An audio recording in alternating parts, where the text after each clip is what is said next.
there, folks. It's Craig from Ignite. Today we're going to talk a little bit about balance, talk about balance flows, and talk about what makes good balance.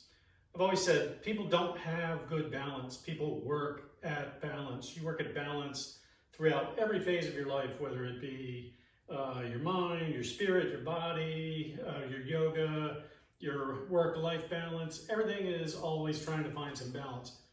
What really helps balance is to have a good core, some good center, some place that when you do swing to one side, you can always come back from, that's strong and focused and a good place for you to be, a place that you like to be, somewhere centered. So focus on good core, do a lot of core work throughout all of your different types of exercises. Everything you do in life always revolves around core and core strength, whether you're bending, picking, dancing, moving, golfing, swinging, tennis, biking. Everything comes back to center and core, and that's where balance really kind of strikes from. Some tips for balance, some good things to do with regard to balance are to have something to focus on. That can be a visual balance, a visual focus point, or a drishti, something to focus, something that isn't moving, something that you can look at without leading off. Your head will turn, your body tends to follow. Wherever your eyes go, that's where your body goes. So trying to keep a good focal point out in front of you at a place that's comfortable to look at can really help. Some people can be inwardly focused, third eye focused, focusing on a thought, a person, someone in their mind, someone that they can visualize, something to see, maybe the visualization of a tree, or maybe the visualization of their best yoga balance pose. All those will work as far as drishtis, things to focus on visually, either external or internal. Another thing that really helps, long vertical lines. There's something that registers in your brain that looks at those long vertical lines, and it's kind of the concept of where your eyes go, your body follows. If your eyes are following that long, straight vertical line, your body will tend to line up with that long vertical line. The other thing is dynamic balance.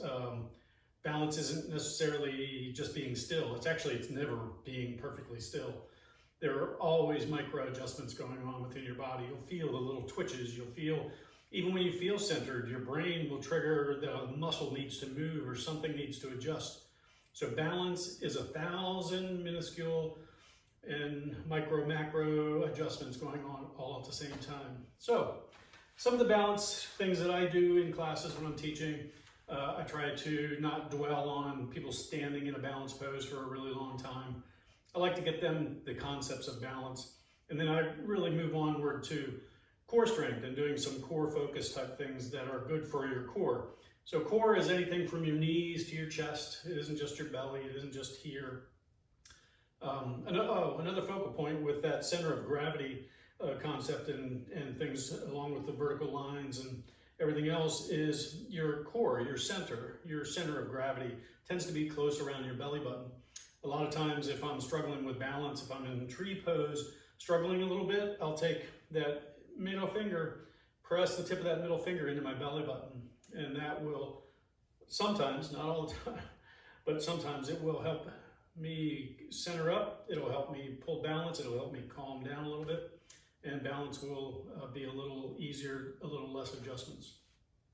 So without further ado, let's move on to a balance flow that I use in some of my classes. And again, it's more strength than it is balance, but it's strength building towards better balance. So let's go into a tree pose. Right foot really rooted into the floor. You want to press that foot into the floor, maybe even roll it around, squeeze your toes or pull your toes in like you're trying to pick up your mat with your toes, just to get that feeling of grounding and rooting into the floor. I like to start hands on hips. Left knee is going to come out in front. And again, you can move in stages, you can go slow, or if it feels okay, you can come straight up. Knee up in front, and then keeping nice posture, nice tall through the crown of the head. You want an upper body being tall. Extend that left leg and reach it out in front. Try not to lean back too far. Try to just stay nice, centered balance. Bring that knee back in.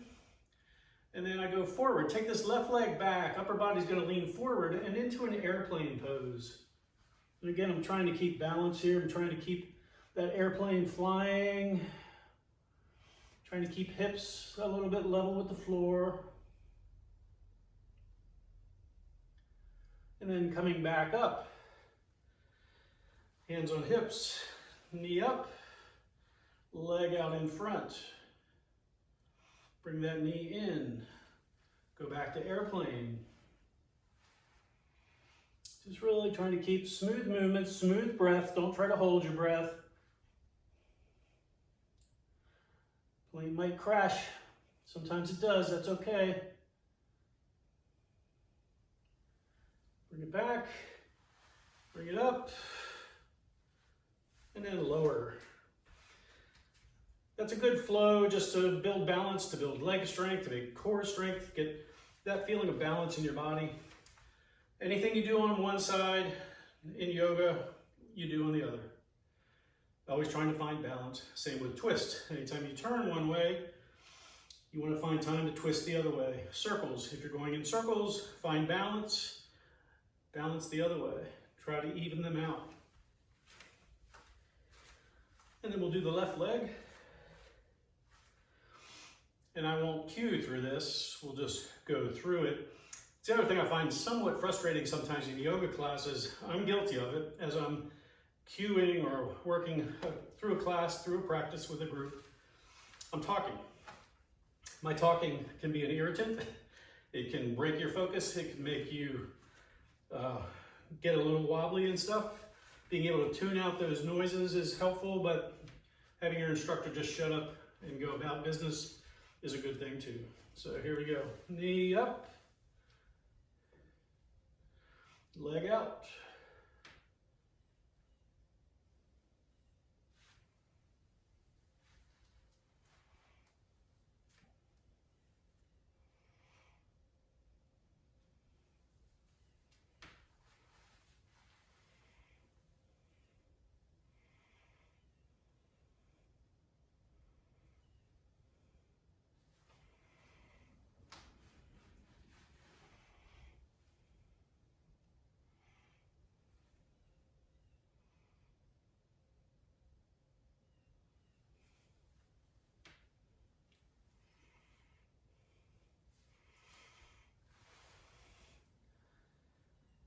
And then lower.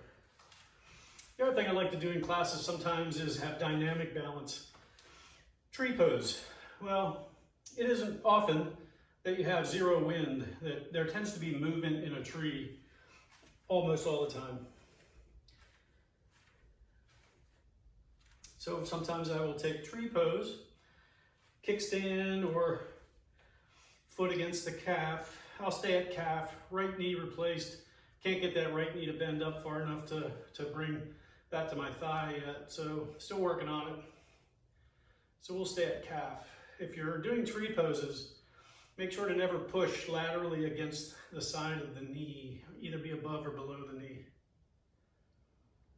And then just grow your branches. Sometimes I'll do side bends in balance.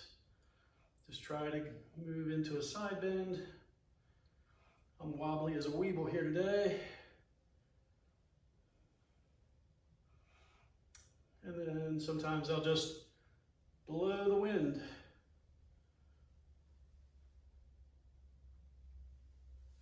And then fall out. We'll do that on the other side for balance. Left foot rooted, right foot. I'm going against the calf. Again, you can have it kickstand against the floor, toe always touching. You can just tap or you can bring it up.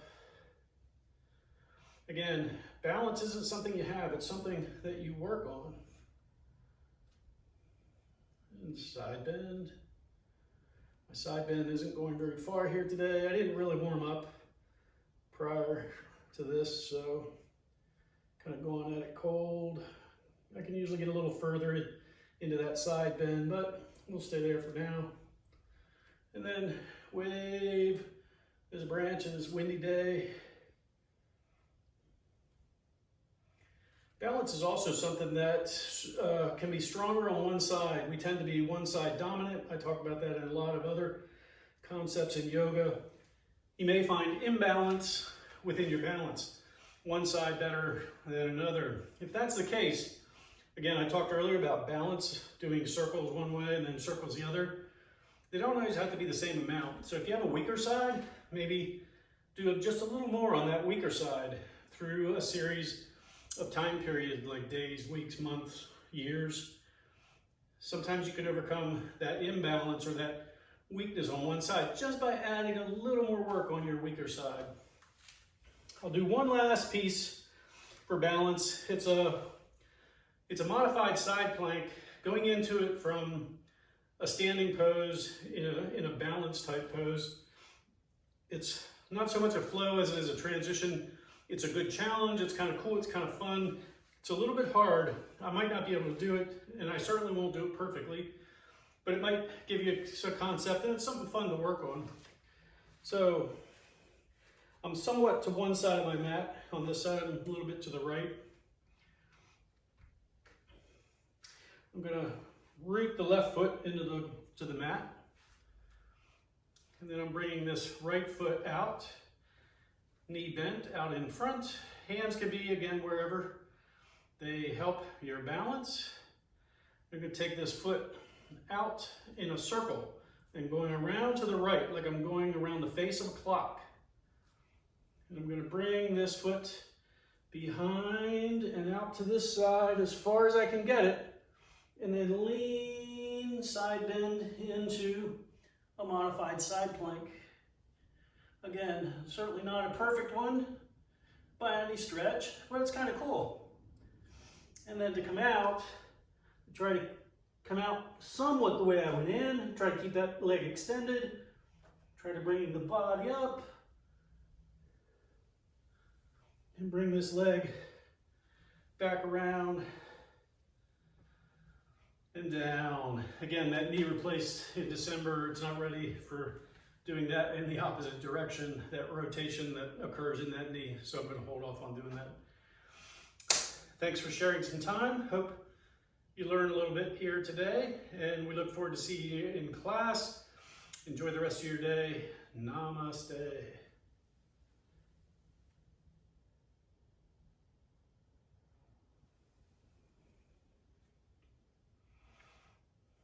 Peace.